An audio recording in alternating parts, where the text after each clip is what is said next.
I'm Jen. My name is Jenn Clamen. I work with an organization called Stella, l'ami de Mamie. Stella, a friend of Mamie's in Montreal, Quebec. It's an organization run by and for sex workers.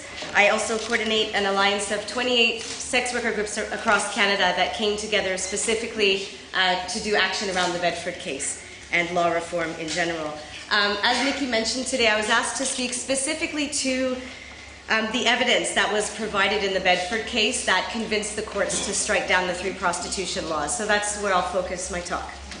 So the 3 main points that I want to communicate today are, 1, we have the Canadian and international evidence that clearly demonstrates the harms of criminalizing any aspect of the industry, including our clients and including the people we work with. 2, that we must scrutinize research and ensure that it is methodologically sound, rigorous, and non-ideological. And 3, if we need to look beyond the anecdotal evidence that you have up here and when you speak to sex workers, the research and the evidence must be solid and it must be sound and not emerging from an ideology. So a little bit about the Bedford case. Bedford was initiated by 3 sex workers in the Ontario Superior Court of Justice in 2007.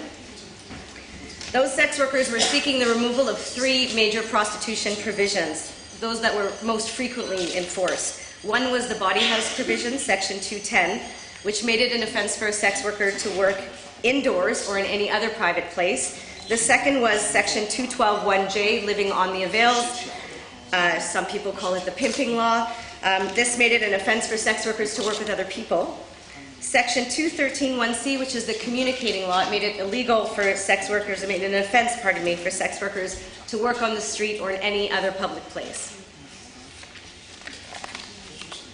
So at the time, in Canada, like the UK, we didn't criminalize prostitution itself, but rather all of the activities essential to work safely were criminalized, such as working with other people and therefore not in isolation, clearly communicating with clients, and working in indoor spaces. Even though, as sex workers, our arguments for decriminalization are not limited to safety and security, meaning we also recognize sex work as valuable work, and we recognize sex workers' rights to autonomy and to self-determination, today I'm going to focus on the evidence for decriminalization pertaining to safety, security, and harm, because that's what the Bedford case is about. The plaintiffs in Bedford argued that their constitutional rights to liberty, security, and freedom of expression were contravened by prostitution offenses. On December 20th, 2013, the Supreme Court of Canada, our highest court in our land of Canada, that's called Canada, ruled that all those 3 laws were unconstitutional and they must be struck down. It was a historical moment, and it really changed the face of our activism moving forward.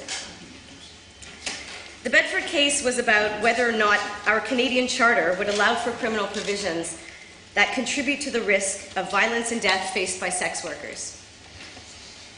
A quote from the plaintiff's memorandum, they said, "It is about our responsibility for the harms that we cause when we seek to criminalize conduct that some find distasteful. It's about whether or not we believe that sex workers are people deserving the same rights and dignity as the rest of the public."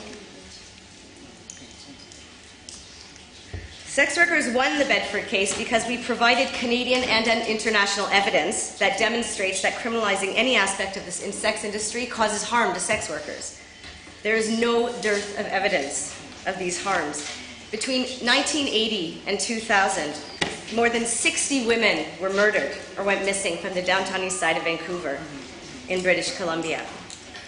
Several women who had escaped and survived violence inflicted by the same perpetrator attempted to report this violence to the police, to no avail. This is only a fraction of the crisis of the missing and murdered Indigenous women in Canada that continues to receive little attention. It also speaks to the epidemic of violence against sex workers in Canada, particularly Black, Indigenous, and sex workers who work on the street. John Lohman, who many of you will know, long-standing Canadian researcher, was often commissioned by the Department of Justice in Canada for many of the parliamentary studies that illustrate this violence.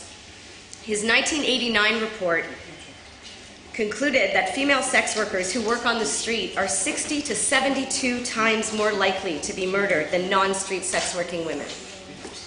As a comparison point, Statistics Canada also estimated that between 1991 and 2004, 171 female sex workers were murdered, 45% of which were unsolved homicides. These levels of violence speak to the crisis entrenched and amplified by criminalization in Canada. This concentration of violence led to the most recent 4-year parliamentary study between 2002 and 2006. This was just one of 6 parliamentary studies on the impacts of prostitution, which spanned over 20 years. These studies, commissioned by the Department of Justice, were not concerned with the morality of sex work, nor with the right to sex work, but rather with the safety of the people working in the sex industry. All of these reports, every single one of them, concluded that criminalization was not effective in reducing prostitution, nor protecting sex workers from harm. These parliamentary reports were crucial evidence in the Bedford case. And to Justice Himmel's decision, she was the trial judge, to her decision that criminalization prevents sex workers from establishing certain working conditions that reduce and mitigate the risk of violence. So in a case such as Bedford, social science plays a very pivotal role. And the trial judge's assessment of the evidence is crucial. Her evaluation of the admissibility and the validity of the evidence alerts us to the importance of reflecting on the nature of evidence, which is what we're all here to do today, and recognizing that not everything that is framed as truth stands up to scrutiny. Policies and laws should be evidence-based and be informed by people who do or will directly experience the impact of a given law. Prioritizing evidence-based research means that we need to be discerning consumers of research. We need to examine the research methodology that's used, where the sample comes from, who is included, who is excluded, the rigor of the research, whether it follows recognized ethical protocols, and who funded the research. It's also imperative that research is applicable to the actual context to which it's compared. For example, the context in Germany and the Netherlands, where some aspects of the sex industry are legalized, is irrelevant in evaluating decriminalization, such as we see in New Zealand. These are 2 distinct legal regimes and cannot be conflated. Another example is repeatedly citing research that asserts, and I know I've seen this in the UK as well, that asserts that the average age of entry into sex work in Canada is between 12 and 14 years old. So this random statistic doesn't help us to understand where the numbers come from and whether or not the studies excluded adult sex workers from their sample.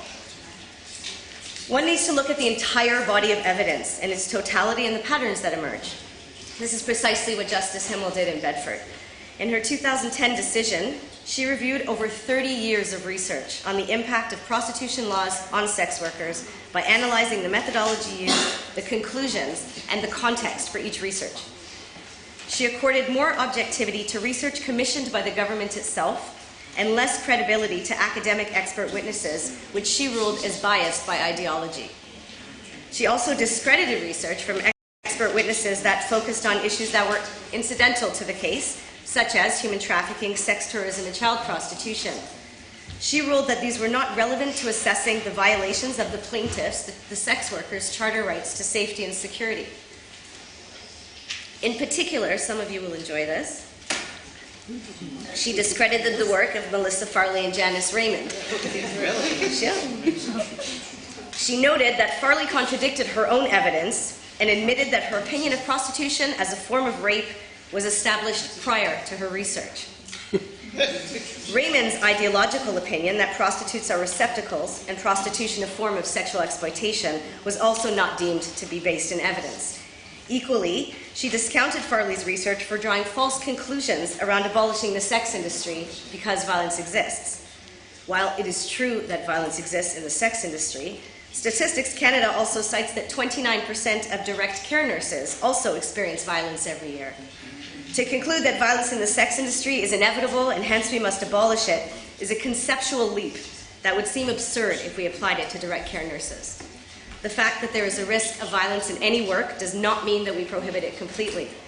We ensure that sex workers, or workers in general, have access to laws and regulations and other government protections that safeguard us from the specific harms we are experiencing. We also know that violence in any work can be mitigated. The ways that sex workers mitigate this violence and how the laws are preventing us from doing so are described in detail in the parliamentary reports. So I'll continue to discuss the body of evidence accepted by the courts and also describe additional relevant research that was conducted after the evidentiary record was closed in 2012. Generally, there were 3 types of evidence that were submitted and to the Bedford case and that Justice Himmel accepted. They could be loosely categorized as evidence by the plaintiffs and other affiants,